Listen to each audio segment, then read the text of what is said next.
International Congress on Semiotics and Culture, from Linguistics to Semiotic Anthropology.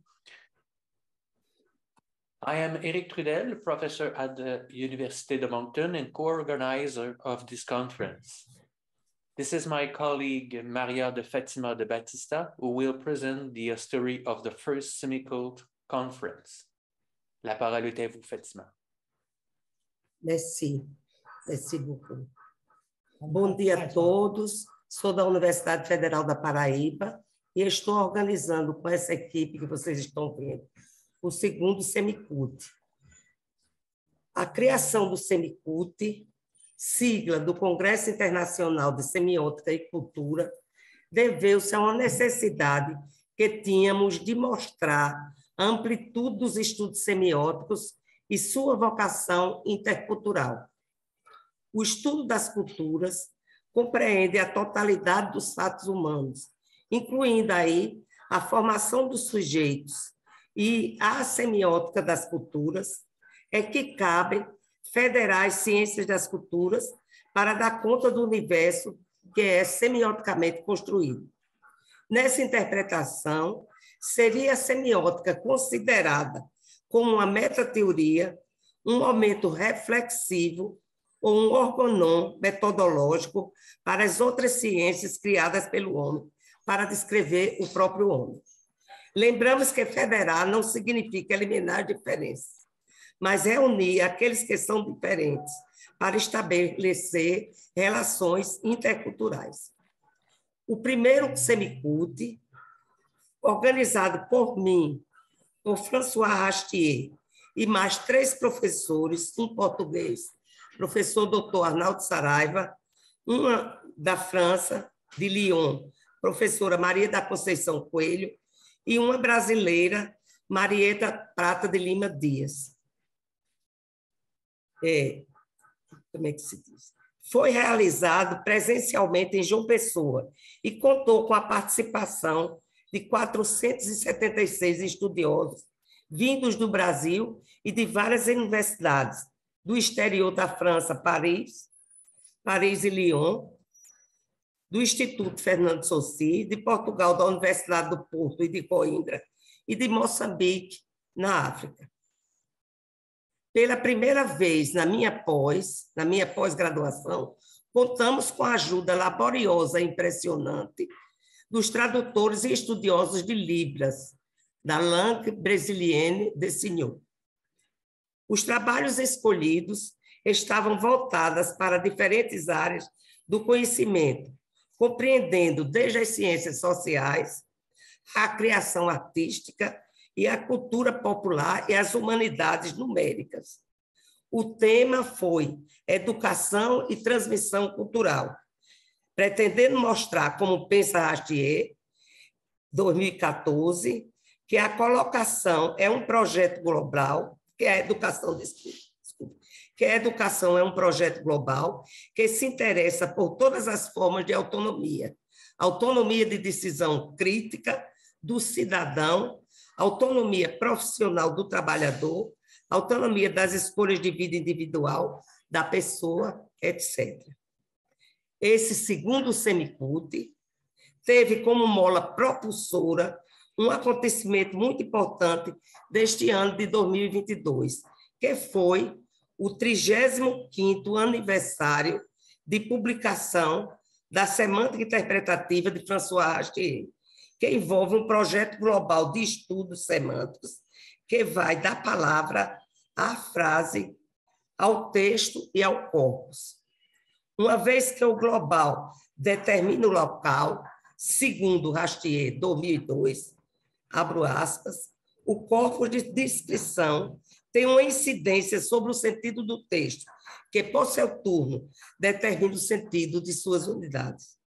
Com relação ao conceito de texto, a semântica interpretativa propõe uma nova articulação entre a linguística dos textos, a filologia dos documentos e a hermenêutica das obras.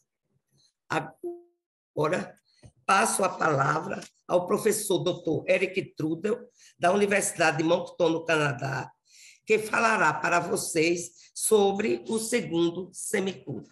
Muito obrigada.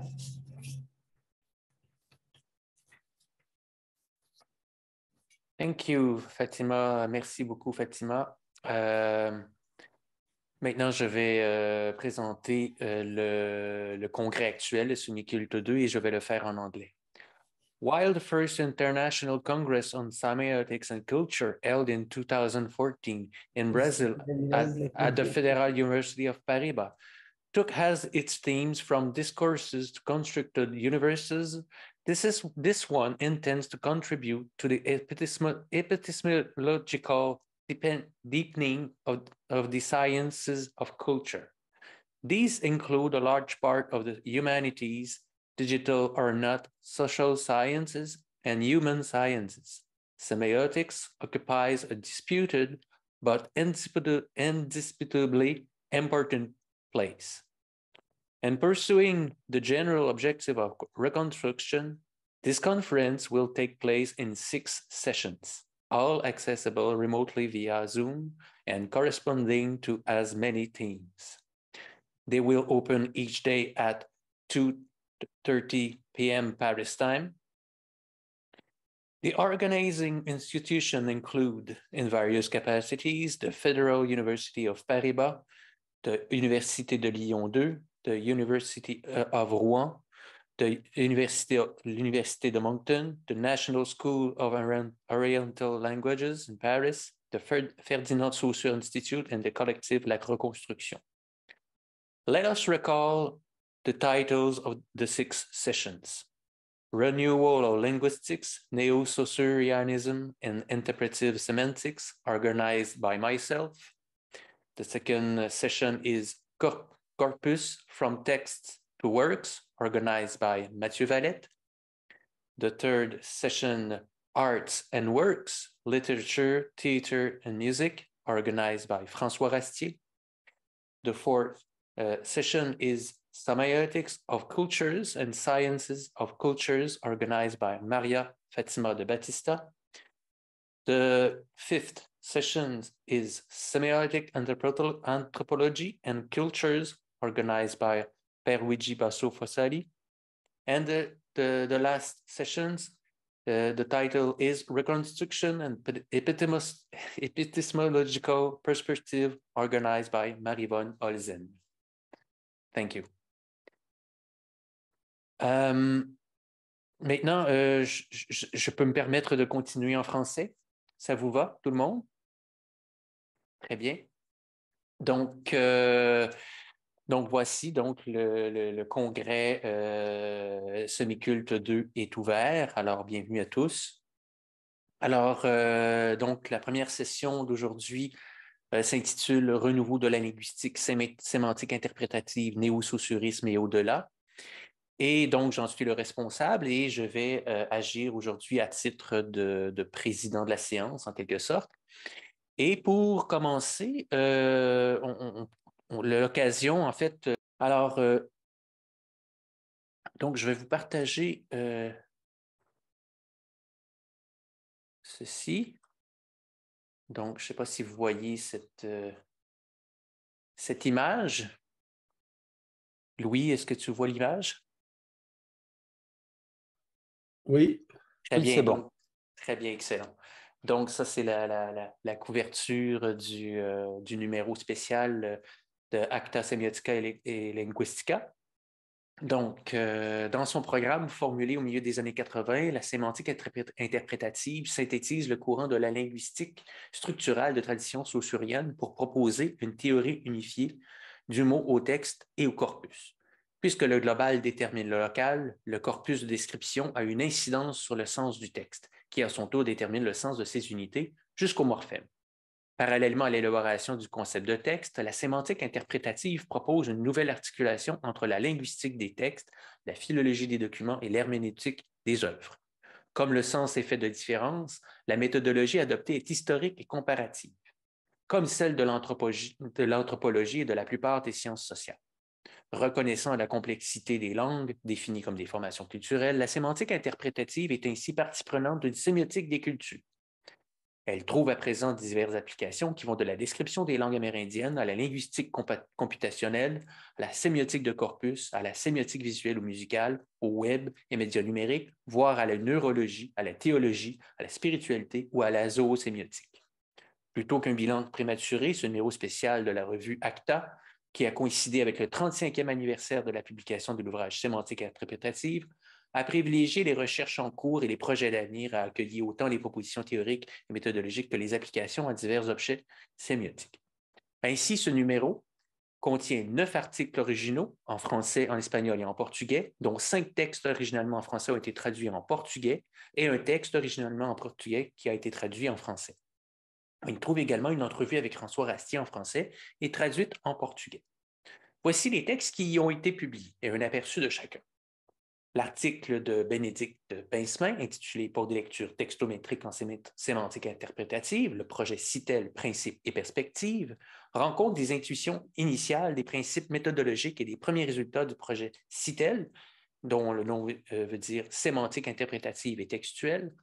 Cette initiative vise à expérimenter comment un corpus numérique doté d'outils textométriques peut donner l'accès à des parcours pertinents d'écrits linguistiques de François Rastier. Plusieurs caractéristiques de l'œuvre de François Rastier encouragent une telle approche. Sa volumétrie, son volume de pensée, ainsi qu'une écriture organisée de façon souple, fonctionnant souvent par évocation et ou reprise.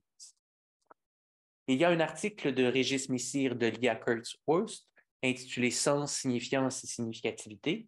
Et cet article se situe dans le contexte actuel de développement d'une sémiolinguistique appliquée à la littérature.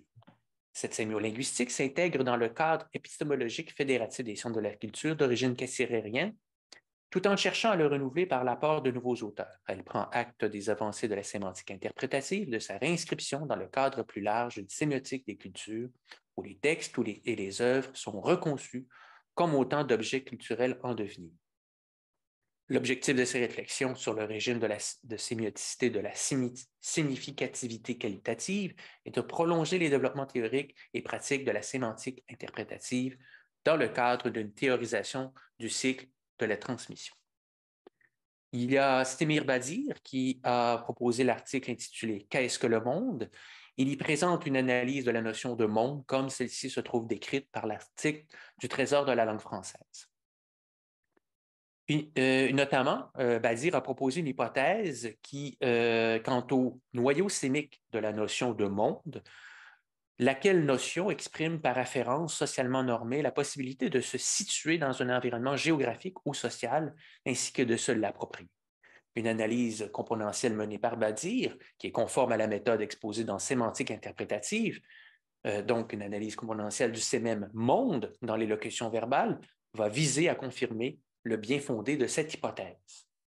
L'article de Louis Hébert, qui s'intitule « Des zones anthropiques au niveau anthropique », prolonge la théorie de François Rastier sur les 3 niveaux de la pratique sociale, phénophysique, sémiotique et représentationnelle, et il intègre les zones anthropiques et les niveaux de la pratique sociale dans un ensemble plus large qu'il appelle niveaux anthropiques, soit les niveaux ontologiques dans lesquels baigne et se meut, et se meut l'être humain.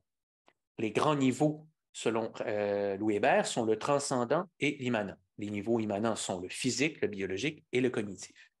L'article d'Hébert étend la distinction de Rastier entre le phénophysique et implicitement le nouménophysique, pour appliquer la distinction nouméno et phéno à l'ensemble des grands niveaux et niveaux anthropiques. Il y a l'article d'Enrique Bayon Aguar, écrit originalement en espagnol, et dont le titre français est Vers une individuation des manuscrits poétiques posthumes de César Vallejo.